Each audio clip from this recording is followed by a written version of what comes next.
Como produzir eletricidade em casa? Explicarei neste tutorial como gerar de uma forma renovável e muito barata a nossa própria energia. Milhares de organizações em todo o mundo tentam incessantemente ocultar este tipo de informações ao público, de forma a que consigam manter os seus elevados lucros no mundo cada vez mais dependente da eletricidade. Antes de prosseguir com a explicação, importa salientar que, se seguir exatamente o meu tutorial, conseguirá amortizar ao fim de apenas 2 anos todo o material que deverá adquirir numa fase inicial. A tendência que se tem verificado é que se tem tornado cada vez menor este período de retorno de investimento. Assim, ao poder dispensar a mão de obra de técnicos e ao evitar de adquirir os seus materiais em revendedores, poderá economizar centenas, se não milhares de euros. Existem alguns revendedores em Portugal com produtos semelhantes aos que apresentarei de seguida.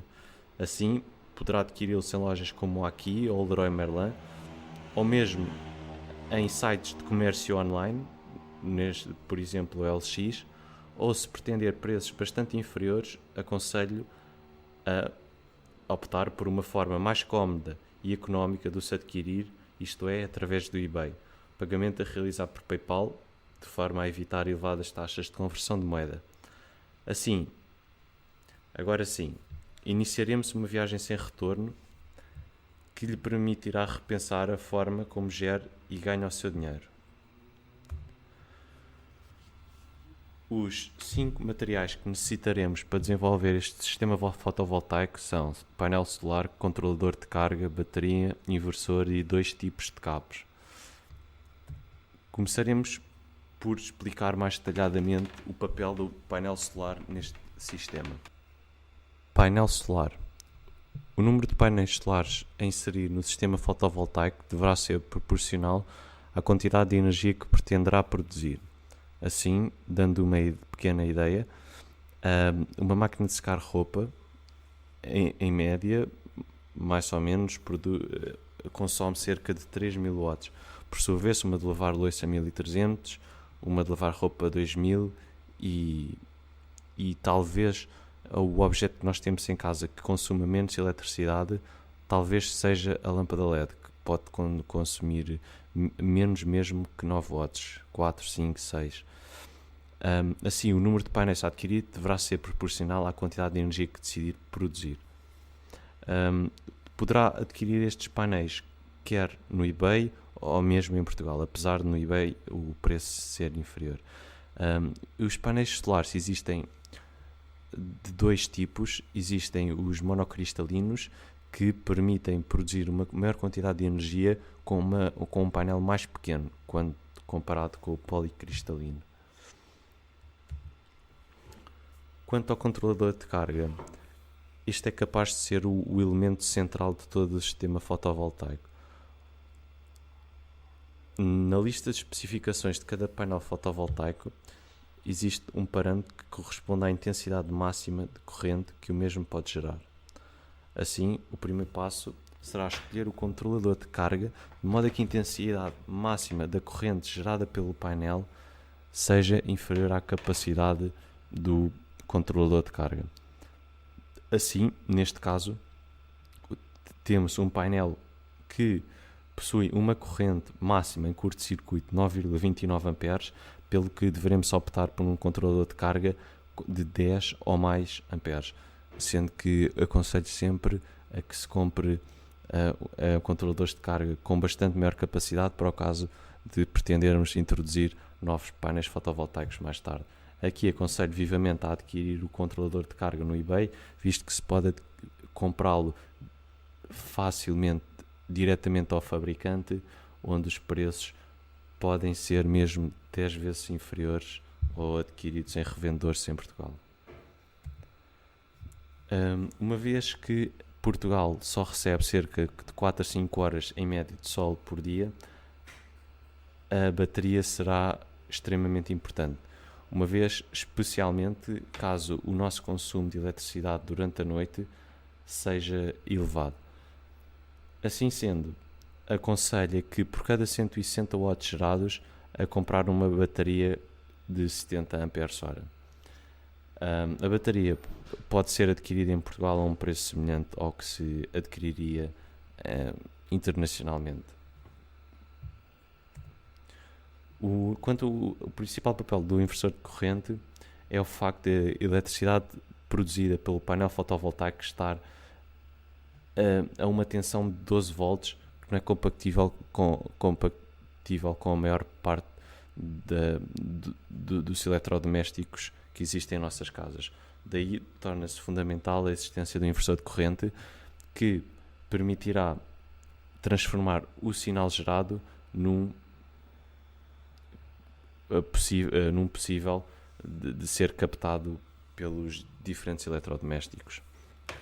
A capacidade deste inversor de corrente deverá ser tanto maior quanto maior seja o número de objetos que queiramos ligar, ou mesmo o tipo de objeto que estejamos a pensar conectar ao sistema. Ou seja, máquinas de lavar, de secar, deverão de estar acopladas a inversores bastante mais potentes do que, por exemplo, se apenas desejássemos conectar uma lâmpada de LED. Assim, aconselho também a adquirir este inversor diretamente da China, onde os preços para um de 1000 watts rondam os 28 euros no eBay. Quanto aos cabos, precisaremos de 2 tipos de cabos, um com ponta CMC4 e outro com crocodilos. O primeiro será utilizado para conectar aos cabos intrinsecamente presentes no painel fotovoltaico e os segundos para ligação à bateria ou às baterias, já que podem ser utilizadas mais do que uma. O esquema de montagem encontra-se representado aqui com os 4 componentes presentes no nosso sistema, bem como linhas vermelhas e pretas que representam quer os polos positivos e negativos, respectivamente.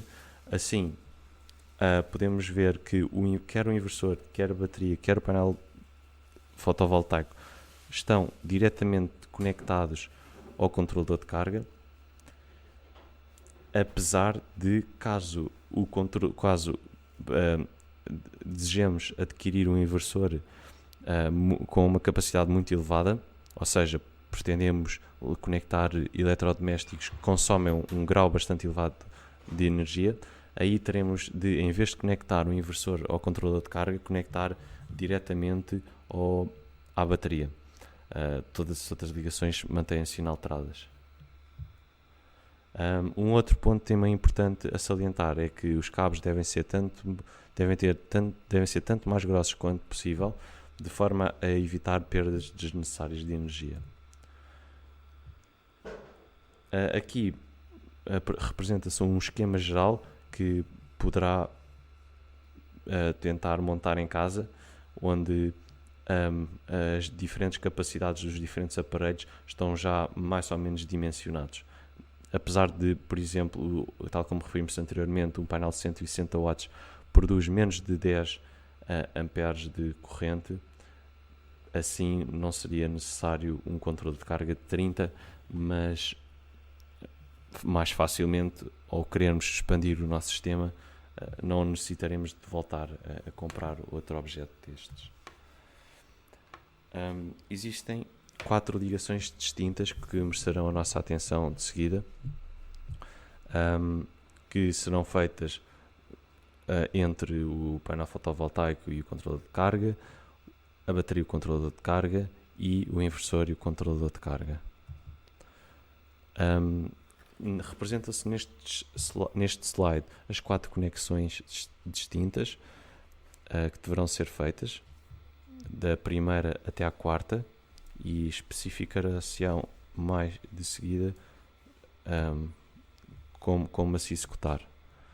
A primeira conexão deverá ser feita entre todos os cabos, quer os do painel solar, quer os da bateria, quer os do inversor, mas apenas, no caso, por exemplo, do painel solar, apenas uma das pontas será conectada ao controlador de carga, a outra deverá ficar livre, ou seja, neste caso não deve ficar conectada ao painel solar. O mesmo será realizado com a bateria e com o inversor, ou seja, ficarão cabos soltos. Apenas mais tarde efetuaremos as ligações finais. ou seja, necessitaremos de uma chave de fendas e de realizar 6 conexões distintas.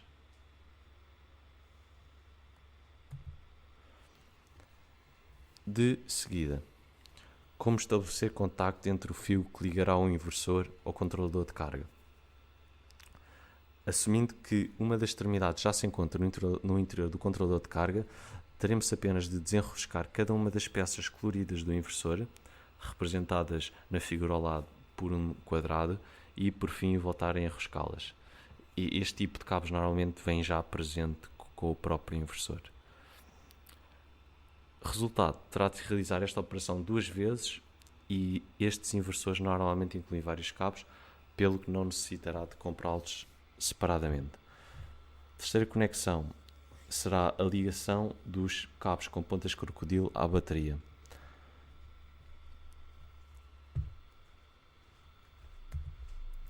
E, finalmente, introduziremos no sistema os painéis fotovoltaicos. É de relembrar que o cabo presente no lado direito da nossa imagem já se encontra com a ponta de cobre conectada ao controlador de carga. Falta apenas proceder à ligação das duas pontas CMC4 presentes na imagem, mais outras duas, porque duas corresponderão ao polo positivo e as outras duas aos polos negativos. Como observações finais, a partir do momento que conectar a bateria e os painéis ao sistema, aconselho que realize a maior parte dos passos anteriores utilizando luvas anti-choque e obviamente evitar de proceder a estes passos em ambiente úmido. Todos os aparelhos utilizados possuem pelo menos um polo positivo e outro negativo, assim deverá sempre, sem exceção, conectar o positivo com o positivo, o vermelho com o vermelho, por norma, e o negativo com o negativo, preto com preto. Para além disso, deverá colocar a bateria, o controlador e o inversor num local seco, de forma a prevenir curtos-circuitos desnecessários. Para além disto, todos os 4 aparelhos que terá de comprar devem suportar uma tensão de 12 volts, ou seja, nós estamos a trabalhar com um sistema fotovoltaico de 12 volts, assim todos os aparelhos deverão trabalhar a uma tensão de 12 volts. As ligações devem respeitar a ordem indicada anteriormente, desde a primeira até a quarta, e deverá colocar o painel fotovoltaico segundo o ângulo relativamente ao Sol, compreendido entre os 30 e os 40 graus e direcionado para sul. Isto de forma a maximizar a produção de energia aqui, mais especificamente em Portugal. Caso algum ponto do tutorial não esteja muito explícito ou necessite de mais informação relativamente a um determinado tópico, não hesitem em perguntar-me.